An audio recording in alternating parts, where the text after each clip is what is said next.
이 팬이 뱉어내는 힘이 더 세냐 내부의 압력이 더 세냐 문제인데, 압력이 더 셀 겁니다. 뱉어내는 힘이 지가 쭉쭉 빨아들이는 것도 아니고 그냥 팬이 돌아가는 것 뿐인데, 결국에는 쿨러가 도는 만큼 그냥 공기를 뱉어내지 못하고 헛돌겠죠. 안녕하세요, 소울시커입니다. 자, 오늘은 컴퓨터 조립할 때 알아두면 좋은 정보를 한 두어 가지 정도 다뤄보려고 하는데, 이미 제 채널까지 오셔서 구독을 하신 분들은 제 채널이 워낙에 좀 딥한 주제를 많이 하기 때문에 이미 컴덕이신 분들이 많으세요. 그래서 알고 계신 분들이 많을 것 같긴 한데, 어쨌든 좀 재밌는 사례가 있어서 이거를 여러분들한테 한번 얘기하는 시간을 가져보려고 합니다. 첫 번째로는 커뮤니티에 요런 글이 올라왔어요. 옛날 보드입니다. 옛날 보드. 내용은 뭐냐면, 뭐 컴퓨전에서 이거를 쓰면 안 되고 요거 써야 된다고 하는데 뭔 말인지 잘 모르겠다. 그래서 이 보드를 좀 살펴봤어요. 이게 무슨 소리인지 좀 파악하기 위해서. 자, 이렇게 생긴 보드거든요. 여기서 보면은 UF1을 6개를 샀다는데 이게 뭔지 한번 찾아보면 요겁니다. 알리에서 판매하는 시스템 팬이고요. 굉장히 싸네. 5개에 7,000원인데 아무튼 그게 중요한 건 아니고, 지금 이 팬을 보면요, 뭐 스펙이나 그런 게 궁금한 게 아니라 요게 필요합니다. 사용하고 있는 게 일단 4핀짜리 PWM을 하나 쓰고,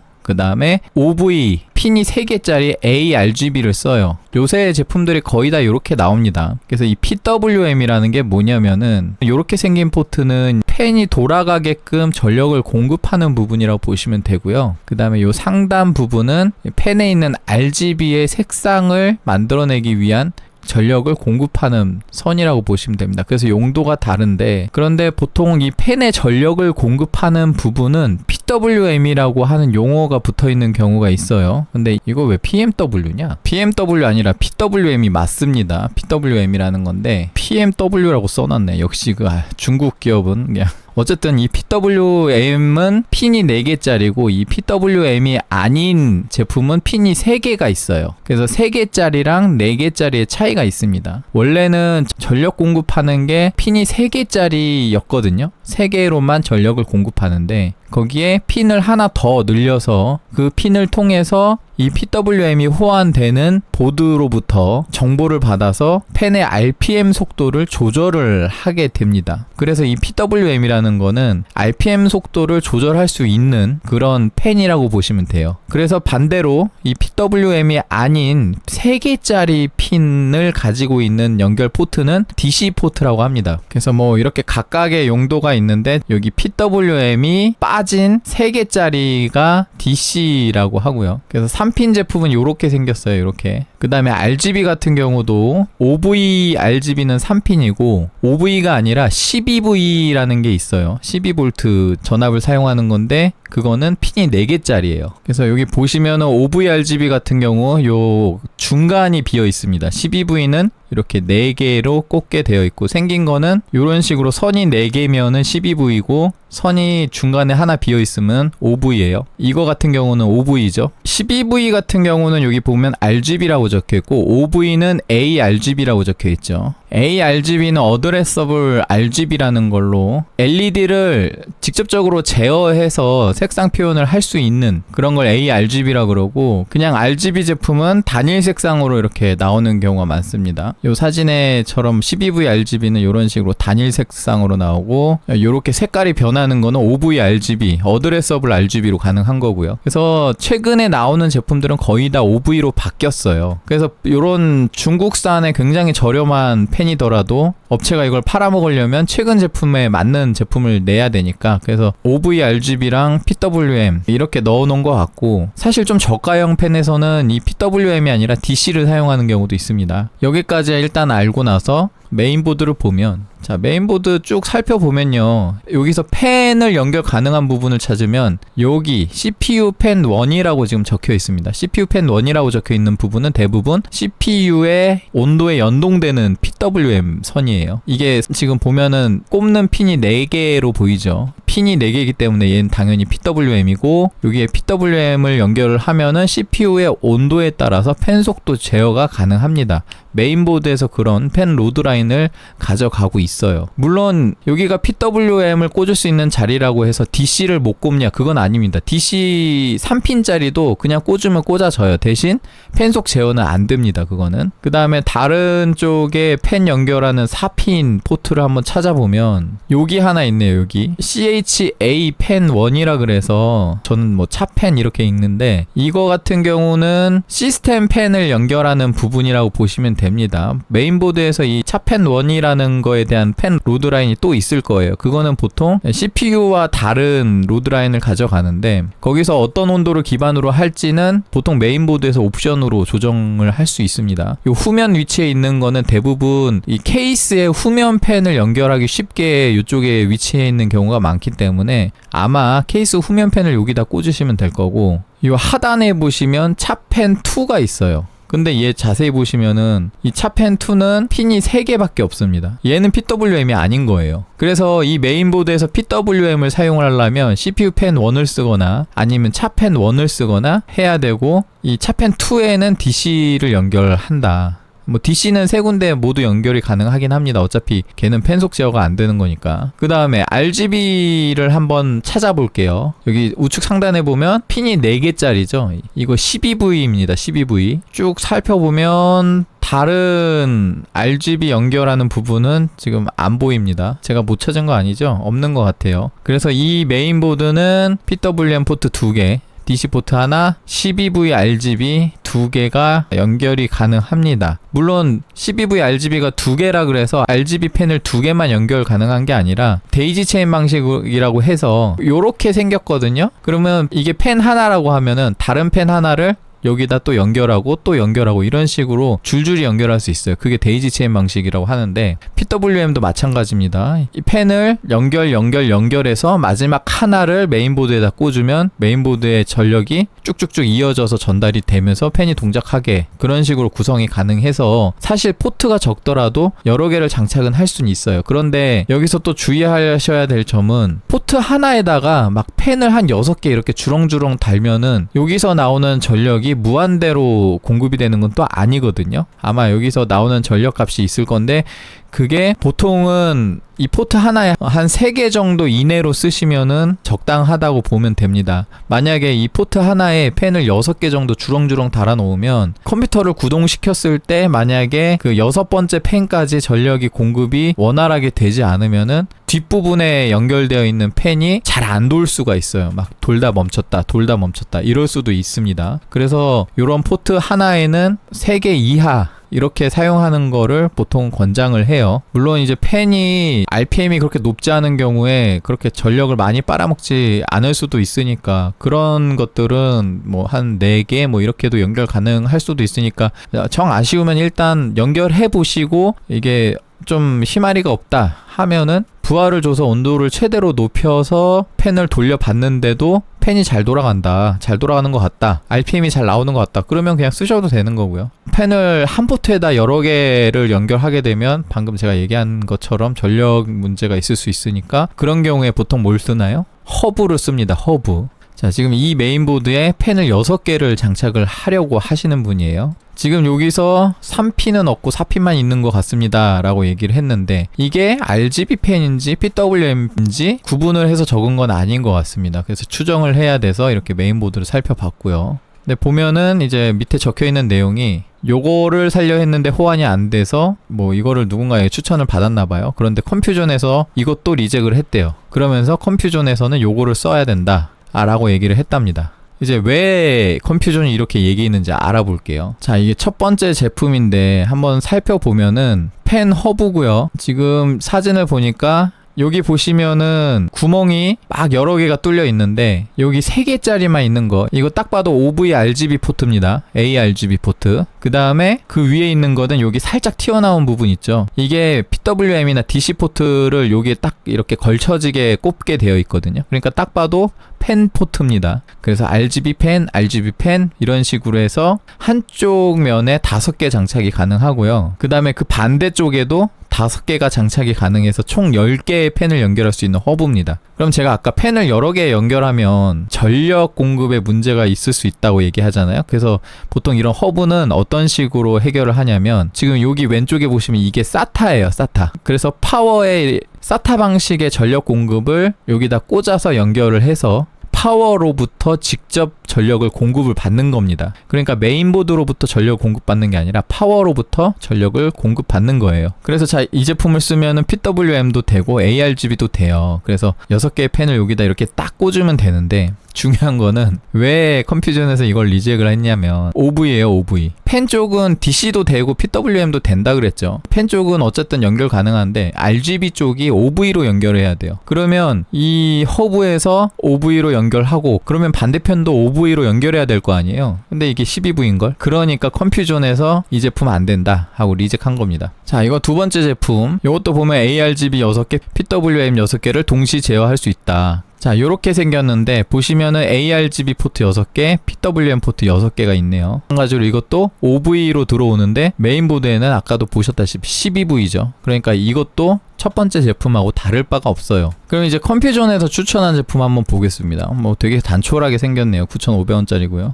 컴퓨전에서 추천한 가장 중요한 이유가 요겁니다. OV RGB 헤더 없이 사용 가능. 메인보드에 OV RGB 헤더가 없더라도 ARGB 튜닝 제품을 컨트롤 가능하다. 어떻게 컨트롤 하느냐? 여기 보시면 LED 모드 컨트롤 버튼이라고 있어요. 이거 누르면 색깔이 바뀌나 봐요. 이런 방식이 보통 허브에 있는데 저 같은 경우 리모컨으로 된 제품도 써봤습니다. 리모컨으로 이렇게 색깔이 딱딱딱 돼 있어서 그걸 누르면 색깔이 바뀌어요. 그러니까 이런 펜 구조는 어떻게 사용하는 거냐면 메인보드로부터 RGB 정보를 받아서 연동하는 게 아니라 여기에 연결된 허브를 이 허브에서 세팅하는 RGB 값으로만 사용하는 거예요. 그래서 리모컨이나 아니면 이런 버튼이 따로 있습니다. 그래서 이걸 누르면 색깔이 바뀌고요. 그래서 사실상 메인보드에 연동할 수 있는 방법은 아니지만 그래도 이거를 사용하면은 ARGB 펜을 색깔을 좀 바꿔볼 수 있습니다. 예를 들어 제가 써봤던 거는 뭐 빨간색, 초록색, 노란색, 하얀색, 파란색 이런 식으로 단일 색상도 변경 가능하고 그 다음에 막 화려하게 색상이 바뀌는 그런 버튼 옵션도 있었어요. 그래서 이거저거 막 눌러보면은 색깔이 계속 바뀝니다. 그래서 원하는 색깔로 맞춰서 쓸 수가 있죠. 이런 제품은 그냥 버튼으로 제어가 가능하기 때문에 굳이 메인보드에 연결할 필요는 없습니다. 근데 이 제품은 PWM 제어는 아니고 RGB만 제어하죠. 그래서 PW 펜은 여기에 연결을 할 수가 없습니다. 이것도 전력 공급은 SATA로 하고요. 그래서 컴퓨전에서 이런 식으로 쓰라고 이 제품을 추천한 것 같습니다. 근데 요거 보시면은 얘가 포트가 4개밖에 없죠. 펜이 6개이기 때문에 RGB도 6개일 텐데 근데 제가 아까 얘기 드렸죠. 데이지 체인 방식으로 연결을 하면은 여기 RGB는 메인보드랑 연결할 필요가 없기 때문에 요 4개에다가 모두 펜에 있는 RGB를 연결을 하면은 4개는 쓸 수 있어요. 그리고 남는 2개는 아까 그 허브에 연결되어 있는 펜에 빠져나와 있는 요쪽에다가 데이지 체인 방식으로 연결을 하면 됩니다. 그래서 4개밖에 없는 허브지만 6개는 충분히 장착할 수 있다. 데이지 체인 방식이 가능하기 때문에. 그래서 사실 아까 포트가 6개짜리 제품에 인풋 쪽 제외하면은 5개밖에 연결 못한다 했지만 걔도 데이지 체인 방식으로 연결하면은 6개 연결 가능합니다. 어차피 전력 공급은 SATA를 통해서 들어오기 때문에 전력이 데이지 체인 방식으로 연결해도 전력이 그렇게 모자르지는 않을 거예요. 그래서 이 경우에 이 제품을 사용하면은 일단 RGB는 해결이 돼요. 그러면 펜을 연결을 해야죠. 일단 시스템 펜 1은 아마 CPU 쿨러가 가져갈 겁니다. CPU 쿨러를 여기다 연결하고요. 그리고 제가 처음에 이거를 보고 댓글을 달았는데 그때는 제가 요것만 보고 요걸 못 봤어요. 요걸 못 봐가지고 DC만 있는 줄 알았어요. 그래서 이거 펜 DC에 연결하면 좀 애매한데 어쩔 수 없이 그러면 CPU 쪽에 연결해서 PWM을 쓸 수는 있다. 데이지 체인 방식으로 연결해서 CPU 펜 뒤에다가 시스템 펜 추가로 연결하면은 CPU 온도에 따라서 PWM 제어가 되긴 되는데 그렇게 할 수 있어요. 근데 중요한 건 아까 얘기했다시피 이 포트 하나에 3개 이상 연결하면 좀 애매하다는 거. 그래서 지금 이 메인보드에 이 펜을 연결을 하기 위해서는 이게 PWM 포트이기 때문에 여기 하단에 차펜 2에다 연결하면은 이게 DC 방식이기 때문에 PWM으로 연결 못해요. 그러면 결국에는 이 차펜 1하고 CPU 펜 1 여기에다가 펜 6개와 그 다음에 CPU 쿨링 펜까지 총 7개를 장착을 하면 됩니다. 그래서 데이지 체인 방식으로 3개, 4개 이렇게 나눠서 분배를 해도 되긴 하고요. 4개가 좀 많긴 한데 개인적으로는 이런 케이스는 결국 허브를 써주는 거를 추천을 합니다. 그래서 아까 보신 것처럼 이런 허브가 여러 개는 연결이 가능하지만 RGB 자체 컨트롤이 안 되잖아요. RGB 자체 컨트롤이 되는 여러 개 장착 가능한 허브가 있어요. 그러니까 그거를 찾아서 사용하시는 걸 권장드립니다. 그러면은 이 허브에 6개 펜 연결하고 그 다음에 CPU 펜은 CPU 펜 1에다 장착하고 허브로부터 나오는 PWM 펜을 여기 차 1에다 연결하면은 그러면 PWM으로 제어가 될 것 같습니다. 그리고 RGB 같은 경우도 이렇게 펜하고 RGB가 같이 장착이 되는 모델을 구매를 하시면은 이 제품은 어쨌든 RGB 자체 제어가 안 되니까 이 제품 말고 구매하신 제품이 RGB 제어가 되는 모델로 구매를 하시면은 그런 제품은 아마 리모컨 같은 거 줄 거예요. 그래서 리모컨으로 이렇게 색상 변경하셔서 쓰실 수 있고요. 보통 리모컨 요렇게 생겼습니다. 거기서 나오는 RGB는 메인보드에 연결할 필요가 없습니다. 어차피 이거는 12V이기 때문에. 여러분들 이거 정말 중요한데 이 12V랑 5V가 서로 호환이 안 됩니다. 제가 아까 DC는 여기 PWM에 연결해도 동작은 한다 그랬잖아요. PWM 방식으로만 동작 안 할 뿐 DC 방식으로는 동작을 합니다. 그런데 5V와 12V는 상호 연결하면 안 돼요. 물론 5V 같은 경우는 연결할 수 없게 여기를 막아놨어요. 여기를 막아놨기 때문에 5V를 살펴보면은 5V는 아예 여기가 막혀 있습니다. 그러니까 잘못 연결이 안 되게 그냥 꽂히지가 않아요. 그래서 연결할 수 없게. 그런데 12V는 5V에 연결이 됩니다. 12V는 구멍이 4개거든요. 그런데 핀이 3개야. 그러면 들어가는 거죠. 근데 그렇게 연결하면은 이거 고장납니다. 심할 경우 불날 수도 있어요. 그러니까 여러분들 12V랑 5V는 정말 잘 구분해서 서로 혼용되지 않게 잘 구분해서 연결해야 됩니다. 고장나요. 농담을 하는 게 아니라 진짜 고장납니다. 그래서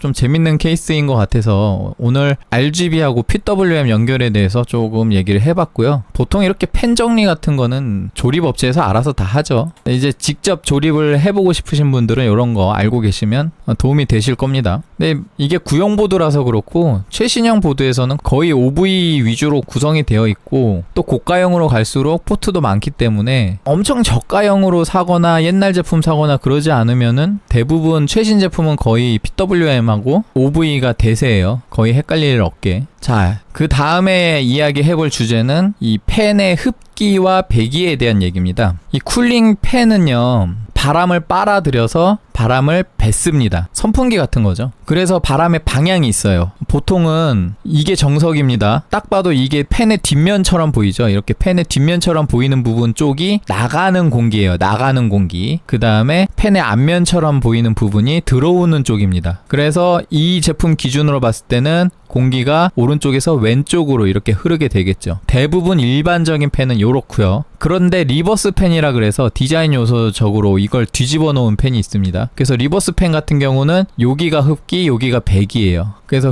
흡기, 배기에 따라서 시각적으로 이렇게 이쁘게 설치하고 싶은데 구조적으로 볼 때는 이렇게 이쁘게 보이는 부분이 일반적인 경우는 흡기란 말이에요. 그런데 여기가 흡기면은 케이스 내부 공기를 바깥쪽으로 내뱉게 되는 구조입니다. 그래서 보통 그거를 배기로 장착을 했다라고 하거든요. 그래서 이게 이렇게 디자인이 되면은 일반적인 경우에 얘도 배기 이렇게 올 배기로 연결하게 되는 거죠. 그런데 공기의 흐름이라는 게 좀 필요합니다. 그래서 보통 흡기와 배기를 어느 정도 균형을 잡아주는데 통상적으로 열이라는 거는 뜨거운 공기가 위로 올라가고 찬 공기가 아래로 내려갑니다. 그렇기 때문에 이 컴퓨터 부품도요. 여기 그래픽 카드 있죠. 열기가 보통 위쪽으로 이렇게 올라가요. 그렇게 설계도 되어 있고 그 다음에 CPU도 여기는 수냉 쿨러지만 만약에 공냉 쿨러를 장착을 한다 그러면 공냉 쿨러 열기도 보통은 좀 위쪽에 있게 되겠죠. 그렇기 때문에 이 열기를 빠르게 배출을 해주려면은 뜨거운 공기가 위로 올라가기 때문에 위로 올라간 뜨거운 공기를 배출하기 위해서 대부분 상단은 배기로 설정하는 편입니다. 그 다음에 후면 팬, 이 CPU나 그래픽카드에 가까이 장착이 되어 있기 때문에 후면 팬도 배기로 장착을 해요. 지금 화면에 보이는 이 방식이 배기 방식입니다. 그러면 여기서 공기를 내뱉을 거면 들어오는 공기도 필요하잖아요. 그렇기 때문에 보통은 이런 것처럼 케이스 전면은 흡기, 케이스 하단도 흡기. 그래서 밑에서 들어온 공기가 위로 나가고 그 다음에 앞에서 들어온 공기가 CPU와 그래픽카드 열기를 머금고 후면이나 상단으로 이렇게 나가게끔 구성을 하는 방식이 일반적이에요.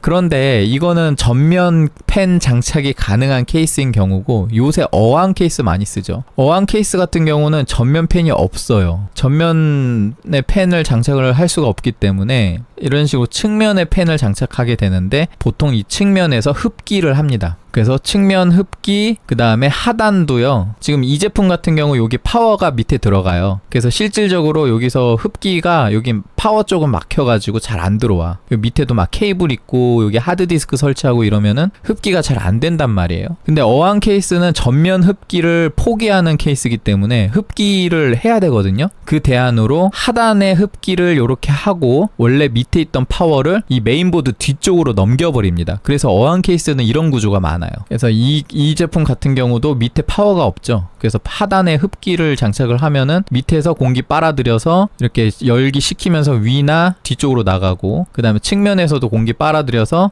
위나 뒤쪽으로 나가고 이런 식으로 설계되는 케이스가 어항 케이스 중에서는 많습니다. 근데 어항 케이스 단점이 또 하나가 있어요. 보통 좀 저가형 케이스인 경우는 요 하단 흡기를 잘 설치를 안 하고 딱 측면으로만 흡기를 하는 경우가 많거든요. 그러면 측면으로 들어온 흡기가 한번 꺾여야 돼. 이렇게 바람이 들어오면은 여기서 왼쪽이나 위로 꺾어져서 공기가 직선이 아니라 좀 흘러가게 돼요. 그래서 보통 어항 케이스를 쓰는 경우에 일반적인 이런 전면 팬 장착이 가능한 케이스보다는 온도 케어가 좀 안 되는 편입니다. 그래서 대부분 어항 케이스에는 하단 흡기도 해주는 게 좋을 것 같은데 지금 이건 보면은 하단이 딱 봐도 흡기죠. 근데 이렇게 보면 안 이쁘잖아. 그쵸? 안 이쁘죠? 그렇기 때문에 리버스 팬이라는 걸 설치를 해요. 아마 여기 측면도 이게 흡기인데 리버스 팬일 거예요. 그런데 요 하단은 리버스 팬이 아닌 걸로 흡기로 아마 설치를 했을 거라고 추정이 됩니다. 그래서 보통 흡기를 하는 쪽에는 디자인 요소 때문에 리버스 팬을 많이 사용을 하고 그 다음에 배기하는 쪽은 일반 팬을 많이 사용합니다. 그렇게 이해를 하시면 돼요. 그래서 이 케이스를 전면, 측면, 하단, 상단, 후면, 팬 방향을 어떻게 설치를 하느냐가 또 공기 흐름에 굉장히 중요하거든요. 보통 이런 방식이 정석이고 전면에서 나와서 후면과 상단으로 나가는 게 정석인데 이거에 대해서 굉장히 논란이 많습니다. 어떻게 설치하는 게 맞냐. 설치를 하다 보면 수냉 쿨러를 쓰는 경우에 라디에이터를 상단에 다는 경우도 있고 전면에 다는 경우도 있어요. 근데 이렇게 수냉 쿨러를 사용하면은 이 CPU의 열기가 이 케이스 안쪽으로 나오는 게 아니라 호스에 있는 물을 타고서 열이 전도되어서 라디에이터로 이렇게 들어갑니다. 이 라디에이터에서 들어간 열기를 머금은 물들이 이 쿨링 팬을 통해서 라디에이터를 지나가면서 열기가 식혀져서 밖으로 배출이 되는 구조인 거예요. 그래서 보통 이런 수냉 쿨러 라디에이터는 항상 배기로 설치하는 게 좋습니다. 배기로 설치하지 않고 흡기로 설치를 하면요. 그러면 바깥 공기를 내부로 흡입해서 케이스 내부 열기를 뜨겁게 만들어요. 장단점이 있어요. 만약에 흡기로 이렇게 하면은 외부에 있는 차가운 공기가 CPU를 직접적으로 식혀주면서 CPU 쿨링이 더 잘 될 수는 있어. 근데 내부 열기가 점점점 뜨거워집니다. 물론 이 내부 열기를 다른 시스템 팬으로 잘 배기를 시켜주면은 그건 또 괜찮아요. 그래서 보통 전면에 수냉 쿨러를 다는 경우에 좀 논란이 있는데 전면에서 수냉 쿨러 라디를 흡기로 장착하냐 배기로 장착하냐 논란이 좀 있고요. 호불호가 갈려요. 보통은 케이스 내부 온도보다 바깥의 온도가 더 높기 때문에 만약에 이런 수냉식 CPU 쿨러나 아니면 수냉식 그래픽 쿨러를 식혀주기 위해서는 온도면에서는 흡기가 더 온도를 잘 잡아요. 그런데 그렇게 되면은 케이스 내부 열기가 점점 높아지기 때문에 내부 열기가 높아지면 다른 부품 온도도 올라가고 예를 들어 CPU는 수냉인데 그래픽카드가 공냉이면은 그래픽카드는 내부 온기에 영향을 많이 받기 때문에 내부 온기가 뜨거워지면은 그러면 이 그래픽카드의 온도가 점점 높아집니다. 반대로 CPU가 공냉인 경우도 마찬가지예요. 그래픽카드만 수냉이고 CPU가 공냉인 경우는 거의 없긴 한데 만약에 그래픽카드를 수냉으로 해서 흡기로 장착을 했다. 그러면 그래픽카드 온도는 잘 잡는데 근데 여기서 바깥 공기가 이 라디에이터의 열기를 머금고 케이스 내부로 들어오거든요. 그러면 그 열기를 통해서 차가운 바람이 이 CPU의 열기를 머금고 바깥으로 나가야 되는데 차가운 공기가 아니라 여기 내부 케이스 온도가 점점점 올라가면 미지근해진 공기로 식히게 되죠. 그러면 쿨링 성능이 현저하게 떨어집니다. 그래서 사실 뭐 CPU도 순행이고 그래픽 카드도 순행이다 그러면 둘 다 흡기로 설치해도 되긴 해요. 어차피 뭐 전원부 온도 정도는 높아지겠지. 아니면 최대한 배기 설정을 잘 해서 들어오는 열기를 즉각적으로 밖으로 잘 뿜어주면은 그것도 나쁘진 않습니다. 근데 보통은 정석적으로는 라디에이터를 배기로 설치하는 게 일반적이에요. 이거 같은 경우는 순행 글카를 쓸 때 순행 그래픽 카드를 흡기로 흡입하고 그 다음에 순행 CPU 쿨러를 배기로 이렇게 식히는 구조로 이렇게 디자인을 한 케이스고, 정말 케이스 바이 케이스로 어떻게 설치하느냐에 따라서 다 다릅니다. 그래서 이런 거를 또 테스트해보는 사람들이 있어요. 여러모로 테스트한 결과들을 공유를 하고 있는데, 자, 좀 크게 봅시다. 자, 이 시스템은 팬이 6개가 달려 있어요. 그리고 중앙에는 공랭 쿨러가 달려 있는 것 같습니다. 그래서 이걸 통해서 CPU 온도와 그래픽 온도를 측정한 것 같은데, 어쨌든 팬이 6개가 이렇게 빨간색이 배기고 파란색이 흡기예요. 1번 같은 경우는 올 흡기, 이렇게 하면 잘 보이나? 그리고 9번 같은 경우는 올 배기입니다. 자, 그래서 이렇게 테스트한 결과를 이렇게 공유를 해줬는데, 또 이게 애매한 게 케이스 바이 케이스예요. 또 테스트하는 사람마다 다르고, 그게 왜 다른지에 대해서도 좀 제가 이따가 설명을 하려고 하는데, 어쨌든 지금 이 결과에서는 제일 결과가 안 좋은 게 올 배기죠. CPU 온도 굉장히 높죠. 그런데 이상하게 GPU 온도는 또 67도밖에 안 돼. 신기하죠? 자, 올 배기, 모든 팬에서 바람을 바깥으로 내뿜어 주면은 그럼 무슨 일이 발생을 하느냐? 공기가 밖으로 안 나갈까? 이렇게 생각하는 사람도 있고, 이 올 배기가 좋을까요, 나쁠까요? 일단 올 배기가 맞냐 틀리냐에 대해서는 오늘 영상에선 얘기하지 않을 겁니다. 그런데 굉장히 좋은 주제라고 생각해서 오늘 이걸 좀 다루게 됐고요. 올 배기로 하게 되는 경우, 만약에 이 쿨링 팬이 장착된 부분을 제외한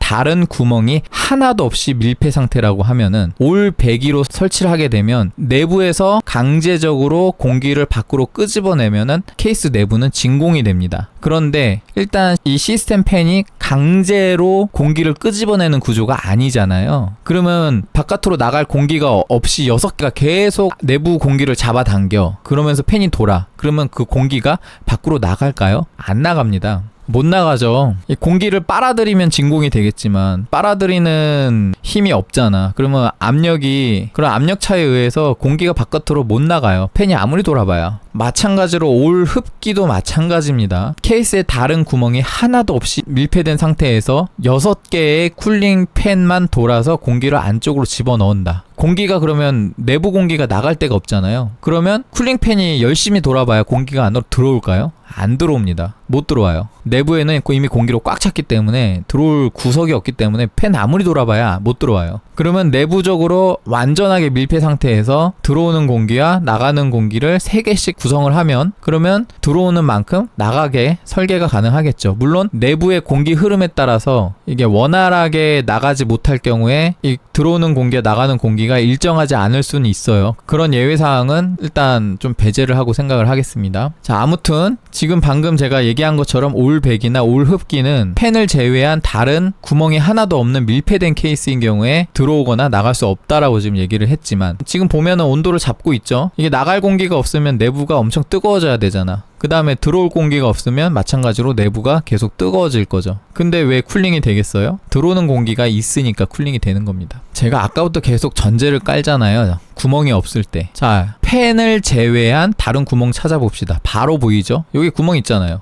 만약에 하단 팬을 장착을 안 했어. 그러면 여기 밑에 구멍 있어요. 밑에. 만약에 이 케이스에 올 배기로 설치를 했다. 그러면 전면으로 공기가 나가고 후면으로 공기가 나가고, 만약에 상단에도 팬이 있어서 상단으로도 배기를 한다. 그러면 공기는 여기로 들어옵니다. 여기랑 밑에서. 왜냐면 압력 차이에 의해서 공기를 자꾸 바깥으로 뱉어내면은 이 내부에 어디선가 공기가 계속 유입이 될 수밖에 없습니다. 그래서 어딘가 구멍이 뚫려 있는 대로 계속 공기가 들어올 거예요. 흡기로 해도 마찬가지입니다. 만약에 팬을 통해서 흡기로 이렇게 내부에 공기를 쏴주면, 그러면 구멍이 뚫려 있는 이쪽 공기가 밀려나요. 그래서 바깥으로 배출이 돼. 그래서 자연스럽게 여기서 들어온 공기가 내부적으로 공기 흐름을 만들면서 결국 이쪽으로 이렇게 나가게 될 겁니다. 밑으로도 나갈 수도 있고요. 그래서 여기에 설치되어 있는 팬이 빨아들이는 만큼 충분히 나갈 구멍이 있으면은 올 흡기도 쿨링이 되고요. 여기에 설치되어 있는 모든 팬이 내뱉는 만큼 공기를 빨아들이는 구멍이 있으면 올 배기도 쿨링이 되긴 됩니다. 그러면 제가 전제를 했죠. 이 쿨러가 내뱉는 만큼 공기가 들어올 수 있으면.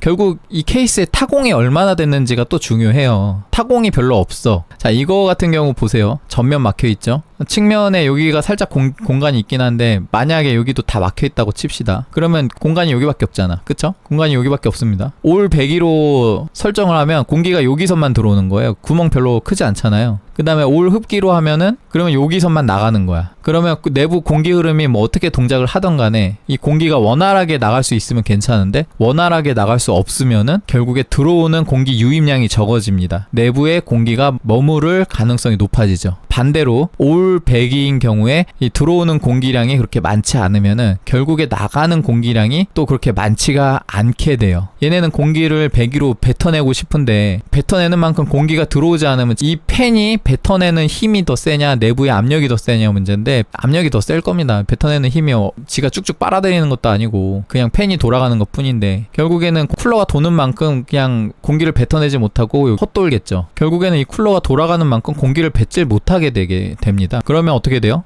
내부의 열기가 점점 높아지겠죠. 그래서 지금 제가 전제를 많이 했잖아요. 구멍이 어느 정도 뚫려 있느냐, 구멍 여부. 그 다음에 쿨링팬이 어느 정도 공기를 빨아들이고 뱉어내느냐. 만약에 쿨링팬이 성능이 굉장히 좋아요. 그래서 풍압도 좋고 풍량도 좋아. 그러면 이 쿨링팬이 요 내부에 있는 공기 압력 차이를 어느 정도 상쇄할 만큼 공기를 뱉어낸다면 그러면 그 압력에 의해서 아무리 구멍이 작아도 여기서 공기가 빠르게 유입이 될 수도 있어요. 자, 그러면 생각해 봅시다. 지금 구멍이 요거밖에 안 뚫려 있어. 근데 이 쿨링팬이 되게 천천히 돌아요. 엄청 천천히 돌아. 그래서 공기가 슬금슬금 나가. 그러면 구멍이 요거밖에 없지만 이 구멍으로도 충분히 공기가 들어올 수 있는 거죠. 그런 공기 흐름이 생깁니다. 근데 이 쿨링팬이 만약에 풍량도 좋고 풍압도 좋아서 엄청나게 빨리 돌아요. 그러면 이 내부의 공기를 계속 바깥으로 뱉어내고 싶어 하는데 여기는 공기가 못 들어오죠. 그렇게 되면 어쨌든 열심히 여기서 공기를 빨아들이긴 할 텐데 그것만큼의 퍼포먼스가 안 나올 수는 있습니다. 그래서 요런 테스트 결과들이 많이 있을 건데 또 케이스 바이 케이스로 결과들이 또 다 다를 수는 있어요. 전제 조건이 중요합니다. 예를 들어 이 쿨링팬의 팬 성능이 얼마나 되는지, 사용한 케이스가 어떤 케이스인지, 그 다음에 공기 흐름 디자인이 어떻게 되어 있는지 이런 것들도 굉장히 중요할 거예요. 그거를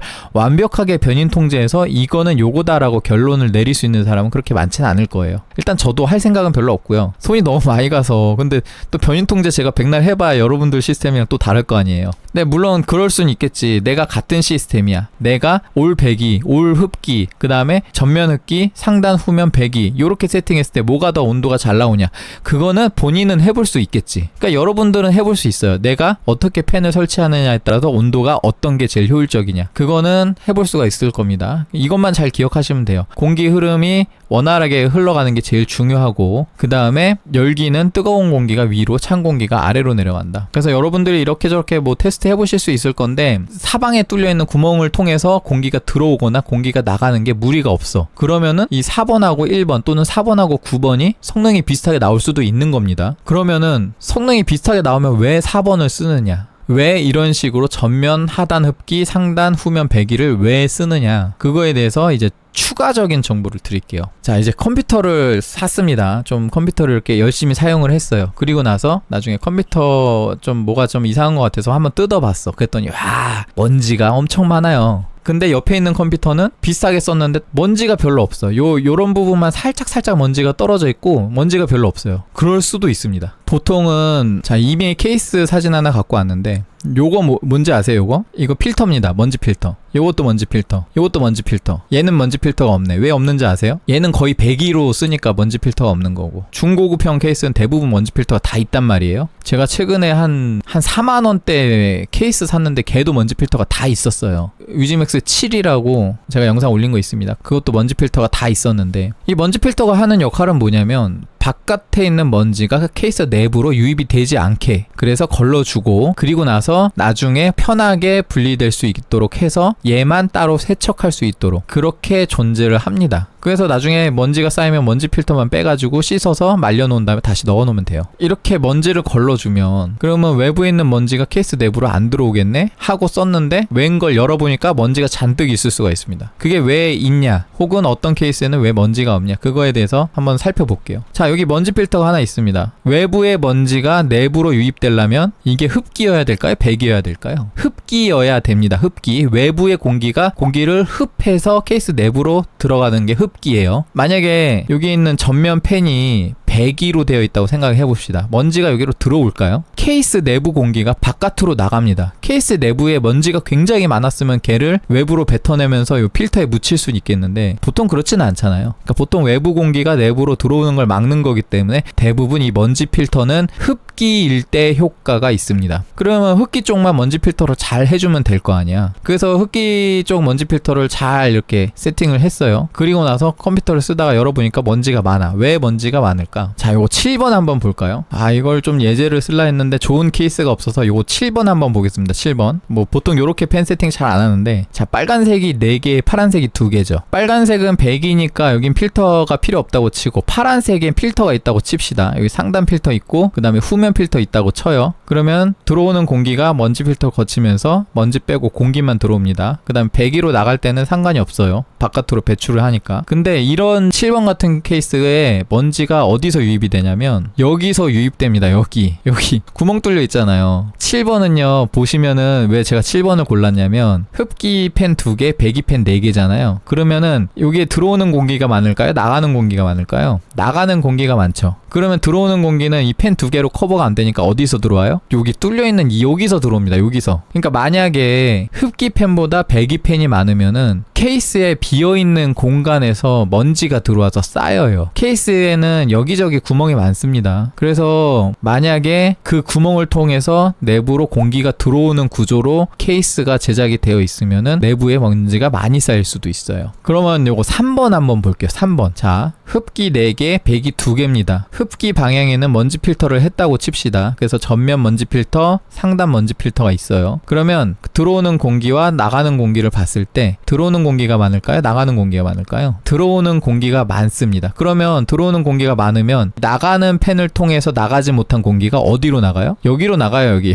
계속 이거 보여드리는데 비어있는 공간으로 나갑니다. 나가는 거는 내부의 공기가 나가는 거기 때문에 먼지가 들어오질 않죠. 그래서 대부분 이 흡기와 배기의 비율을 결정을 할 때 비슷하게 가거나 아니면 흡기가 더 많은 게 좋습니다. 지금 온도만 봐도요. 얘가 온도가 좋잖아요. 지금 3번이 온도가 제일 좋죠. 그래서 여러분들 케이스에 뭐 팬이 6개가 아닐 수도 있잖아요. 예를 들어 지금 이 케이스 같은 경우는 요 위에 보면 팬이 없잖아요. 전면 팬, 후면 팬만 있어서 팬이 4개밖에 없다. 그러면 요 위에가 이제 뚫려 있을 텐데 만약에 여기 먼지 필터가 없다고 치면은 이 케이스에 흡기보다 배기가 많게 되면은 요 상단으로도 공기가 이렇게 슉슉슉 들어옵니다. 안으로. 그러면 먼지가 같이 들어오겠죠. 자, 그러면 이 케이스 한번 볼게요. 올 배기. 자, 올 배기로 세팅을 했습니다. 자, 이걸 볼게요. 이게 올 배기라고 칩시다. 이게 올 배기예요. 그러면 여기는 공기가 어디서 유입되나요? 여기서 유입되죠. 여기서. 여기 먼지 필터 있어요? 없습니다. 먼지가 슉슉슉슉 들어올 거야. 그래, 일단은 이게 온도를 잡을 수 없느냐 있느냐는 상황에 따라서 다를 수가 있으니까 부차적인 걸로 할게요. 오늘 저는 그걸 논하고 싶은 건 아닙니다. 근데 중요한 거는 얘가 올 100이면요 먼지가 들어와. 먼지가 굉장히 많이 들어옵니다. 그래서 여기서 유입된 먼지가 막 쌓이거나 여기저기 돌아다니면서 여기저기 묻어 있어요. 그래서 개인적으로는 올 100이는 그렇게 권장하고 싶진 않고, 제가 권장하고 싶은 방법은 흡기 배기를 균형 있게 설치를 하거나 아니면 최소 흡기가 더 많게 그렇게 세팅을 하면은 이런 식으로 전면이 3개나 혹은 2개라고 치더라도 후면이 배기가 하나밖에 없더라도 어쨌든 흡기가 더 많기 때문에 이런 비어있는 공간으로는 공기가 들어오는 게 아니라 바깥으로 나갑니다. 그렇기 때문에 흡기가 많은 게 더 유리해요. 그러니까 지금 요 케이스 같은 경우 여기에 지금 필터가 없는 거야. 어차피 여기는 다 배기로 나갈 거니까, 여기는 다 공기가 나가는 구멍이니까 필터가 없는 거예요. 그래서 이런 케이스에 대한 쿨러 방향 장착에 대해서는 뭐 논란이 많은데, 특히 최근에 어항 케이스가 유행하고 그 다음에 리버스 팬들이 나오면서 이게 배기냐 흡기냐 배기냐 흡기냐 뭐 이런 식으로 논란이 되는 경향이 많은 것 같은데, 일단 케이스 바이 케이스가 충분히 가능성이 있으니까 이게 정답이라고 말하긴 좀 어렵다고 생각합니다. 그렇지만 요 1번이나 9번 요런 거는 개인적으로는 그렇게 권장하고 싶진 않아요. 사람들이 많이 쓰는 방식은 그 이유가 있는 법입니다. 그런 방식을 무협으로 치면은 정파라고 보고, 요 1번이나 9번, 예를 들어 나는 리버스 펜을 하나도 안 쓸 거야. 그런데 이뻤으면 좋겠어. 그러면 올 100기로 선택을 할 수도 있죠. 이걸 올 100기로 선택하는 사람의 포인트는 뭐예요? 갬성이잖아요. 갬성. 나는 리버스 펜은 안 쓸 거고 이쁘게 설치를 할 거다. 그 두 가지에 쟁점을 두면은 그렇게 할 수도 있는 거예요. 근데 어디까지나 이거는 뭐 사용자 개인이 선택할 문제라고 생각하고, 컴퓨터 판매하시는 분들은 되도록이면 정파 방식을 했으면 좋겠다는 생각이 있습니다. 아니면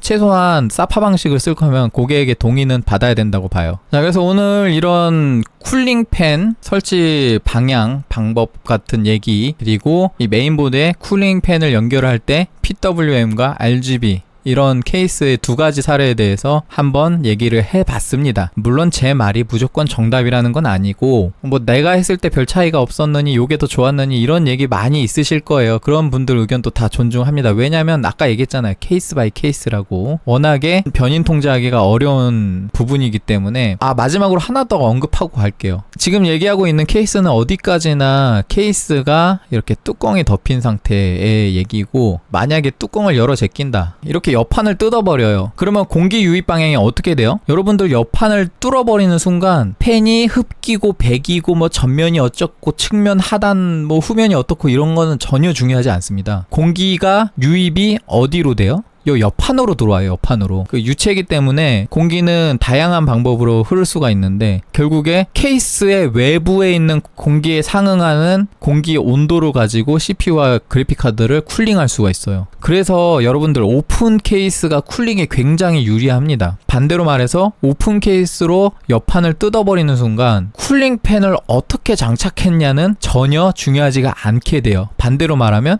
옆판을 뜯고 나서 쿨링 팬을 테스트하는 거는 말도 안 되는 소리라는 거죠. 옆판을 뜯어버린 상태에서 이 쿨링 팬이 어느 방향의 온도가 더 좋을지 테스트하는 거는 아무 의미가 없다는 겁니다. 그것까지 아셨으면 하고, 그 다음에 최근에 이런 그래픽 카드가 소비 전력이 굉장히 높아졌습니다. 5090 같은 경우 600W까지 올라가거든요. 온도를 떠나서 사실 이 열기는 에너지 보존 법칙에 따라서 공기 중으로 배출이 되는 거거든요. 온도가 몇 도냐에 중요한 게 아니라 5090 그래픽 카드의 600W에 달하는 전력에 대한 열기가 밖으로 뿜어져 나온다는 게 중요한데, 그 정도의 소비 전력의 열기가 케이스 안으로 이렇게 뿜어져 나왔을 때 이 공기 흐름이 원활하지 못해서 케이스 내부 열기를 밖으로 원활하게 배출하지 못하게 되면, 예를 들어 컴퓨터를 방금 막 켰어요. 이거저거 테스트 돌렸어요. 온도 괜찮아. 그래, 오케이. 그런데 이제 스팀 게임을 하나 열어가지고 AAA급 그래픽카드 로드 많이 쓰는 게임을 막 했어요. 한 3시간 했어. 그러고 나서 쿨링 팬 돌아가는 소리가 큰 것 같아. 그래서 온도 테스트를 했더니 온도가 높게 나와. 충분히 가능성이 있습니다. 왜냐면 이 600W라는 거는 정말 미친 전력량이거든요. 이거 진짜 실제로 써보시면 기겁을 합니다. 이게 정말 5090 같은 고전력 제품 쓰시는 분들은 케이스 쿨링을 꼭 신경 써주셔야 되는 게, 케이스 쿨링이 원활하게 되지 않으면은 내부 열기가 점점 뜨거워지면서 CPU도 뜨거워지고 그래픽카드도 뜨거워집니다. 전원부도 뜨거워지고요. 내부 열기가 뜨거워진다는 말은 이 CPU와 그래픽카드 등을 식히는 데 들어가는 쿨링 매제 자체가 애시당초에 높은 온도에서 시작하기 때문에 쿨링 효과가 그만큼 떨어진다는 거예요. 케이스 바깥에서 찬 공기를 계속 유입을 해줘야 됩니다. 그 다음에 유입된 공기가 충분히 밖으로 배출이 돼야 또 충분히 유입이 될 거예요. 그게 내부 케이스 열기가 충분히 해소가 안 되면은 점점점 온도가, 사용량이 지속될수록 온도가 계속 오를 겁니다. 진짜 계속 올라가요. 이게 어느 정도냐면, 이게 케이스에 국한된 게 아니라 제 방이 제 전용 방이기 때문에 방 사이즈가 그렇게 크진 않거든요. 근데 제가 새벽에 막 유튜브 찍고 그러면은 다들 자고 있으니까 방문도 닫아놓고 컴퓨터를 한단 말입니다. 근데 저는 오픈 케이스를 써요. 제가 오픈 케이스였으면은 아까 제가 얘기 드린 것처럼 오픈 케이스가 쿨링 효과에 굉장히 좋다 그랬죠. 근데 이게 5090쯤 되면은 그래픽 카드에서 나온 열기가 오픈 케이스가 중요한 게 아닙니다. 방 온도를 그냥 계속 높여버려요. 문이 다 닫혀있는 이 밀폐된 방을 마치 케이스인 것 마냥 방 온도를 데펴버립니다. 그래서 엄청 더워요. 그래서 에어컨 없이는 여름에는 정말 쓰기가 힘듭니다. 심지어 5090은 전력 소비량이 굉장히 높기 때문에 금방 더워져요. 그러니까 이 소비 전력 전력이 높으면 얼마나 빨리 공기를 데피냐 그거에 척도가 되는데, 케이스에 흐르는 공기 흐름이 충분히 그거를 해소하지 못하는 수준이면 공기가 점점점 뜨거워진다. 어차피 방이 더워지는 거는 케이스 옆판을 뜯든 안 뜯든 그 열기가 케이스 외부로 나오면 나와봤자 방이잖아요. 그러니까 어차피 방은 더워지는 거고, 케이스 옆판을 뜯어버리면 그나마 이 방 온도로 직접적으로 쿨링을 해줄 수가 있어서 옆판 뜯으면 효과가 큽니다. 그러니까 정 안 되면 옆판 뜯으시고, 그만큼 옆판을 뜯어서 시스템 팬 테스트하는 것 자체는 의미가 없다라는 거를 한 번 더 짚고 갑니다. 그래서 오늘 여러분들 내용 재미있으셨는지 모르겠는데 좋은 주제죠. 보시는 분들은 이게 왜 좋은 주제인지 아시죠? 뭐가 맞다 틀리다 얘기 드리는 건 아니고, 저는 여러분들한테 이렇게 쓰면 요렇게 된다, 이거를 설명드리고 싶었습니다. 판단은 여러분들이 직접 하시는 거죠. 자, 재밌게 보셨다면 구독과 좋아요 부탁드리고 여기까지 하겠습니다. 시청해주셔서 감사합니다. 구독과 좋아요